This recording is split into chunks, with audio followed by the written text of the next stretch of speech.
सवाल बरकरार है कि क्या मोहनलाल बडौली को ही एक बार फिर से जिम्मेदारी मिल सकती है या फिर नए अध्यक्ष के तौर पर एक नया चेहरा देखा जाएगा।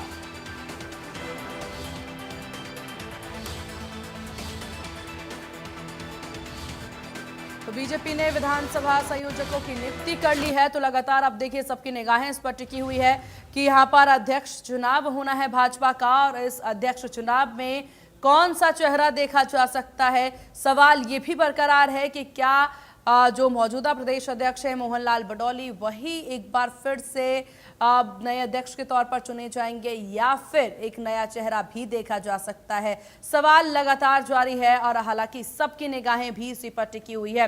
पर्यवेक्षक की नियुक्ति बीजेपी ने कर दी है और उसके बाद तस्वीरें देखने वाली बात होगी। हमारे साथ इनपुट एडिटर विपिन परमार बने हुए हैं। विपिन, क्या कुछ जानकारी मिल रही है, क्योंकि सबकी निगाहें अब इस बात पर टिक गई है कि आखिरकार कौन होगा नया अध्यक्ष?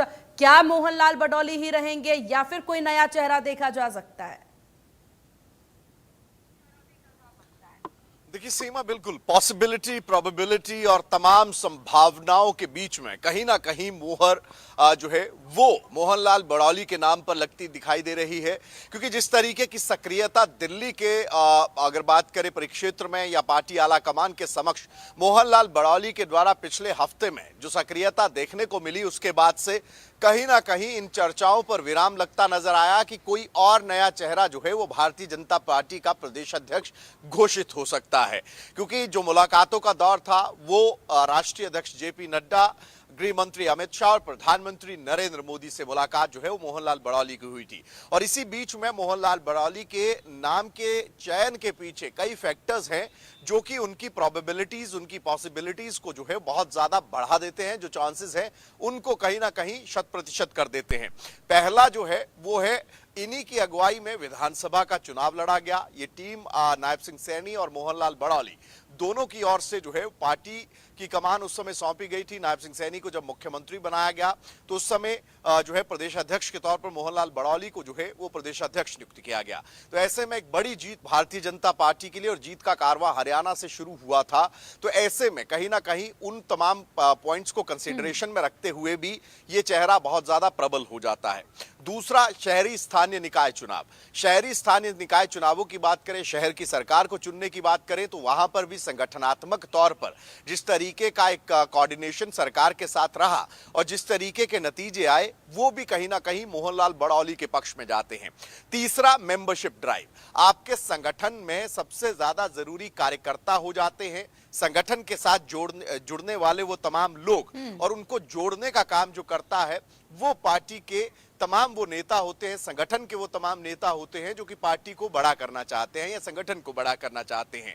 तो मोहनलाल कौशिक के इस पोर्टफोलियो में एक बड़ी उपलब्धि ये भी है कि 5 लाख से ज्यादा जो कार्यकर्ता हैं उनको सक्रिय सदस्यों के तौर पर जो है वो जोड़ने का काम किया गया। वो भी कहीं ना कहीं इस पोर्टफोलियो को मजबूत करता है।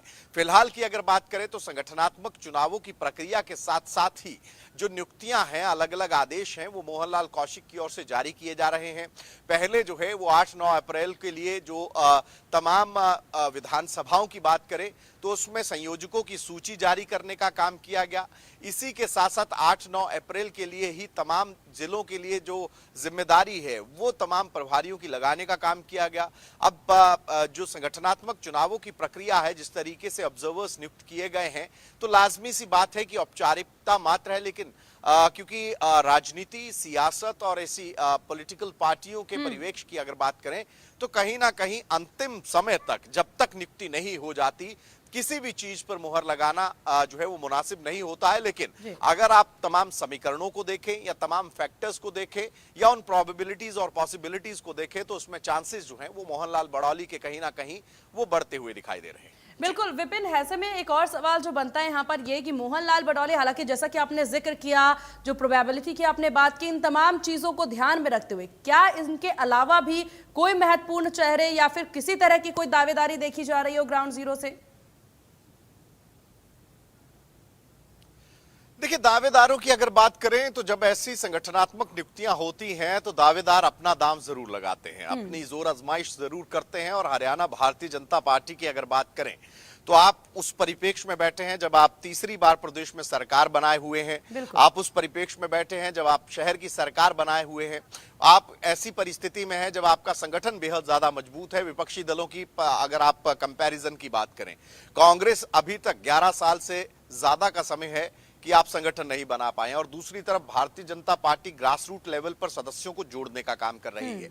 ऐसे संगठन का अध्यक्ष बनना या ऐसी पार्टी का प्रदेशाध्यक्ष बनना तमाम उन नेताओं के लिए एक ख्वाब की तरह है, और लाजमी सी बात है कि इस ख्वाब को पूरा करने के लिए सियासतदान, नेता और पार्टी में एक अलग मुकाम हासिल करने वाले वो लोग लगातार जोर आजमाइश जरूर कर रहे हैं। लेकिन जब आप नियुक्तियों की बात करते हैं तो लाजमी सी बात है उन विनेबल फैक्टर्स को देखना बेहद ज्यादा जरूरी हो जाता है, और उसके कंपैरिजन में जो नेता अप्लाई कर रहे हैं या दावेदारी पेश कर रहे हैं, क्योंकि लॉबिंग हर प्रक्रिया में देखने को मिलती है, दबाव होता है, अपना अपना जो है पक्ष रखने की बात होती है, लेकिन ऐसी परिस्थितियों में पार्टी आला कमान भी एक सेंट्रलाइज तरीके से उन तमाम फैक्टर्स को जहन में रखते हुए ही फैसला लेती है, जो फैक्टर्स जो हैं आपके संगठन को मजबूत कर सकते हैं, या फ्यूचरिस्टिक विजन की अगर बात करें तो आप संगठन को किस तरीके से जो है वो लीड कर सकते हैं। तो वो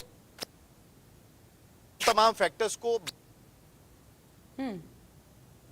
दिया जाएगा। चांसेस जो है तरीके से हमने चर्चा करी उस ठीक है जी। चलिए विपिन, आपका बहुत शुक्रिया तमाम जानकारी साझा करने के लिए। तो लगातार देखिए प्रदेश अध्यक्ष को लेकर के यहाँ पर हमारे सहयोगी इनपुट एडिटर विपिन परमार हमारे साथ बने हुए थे।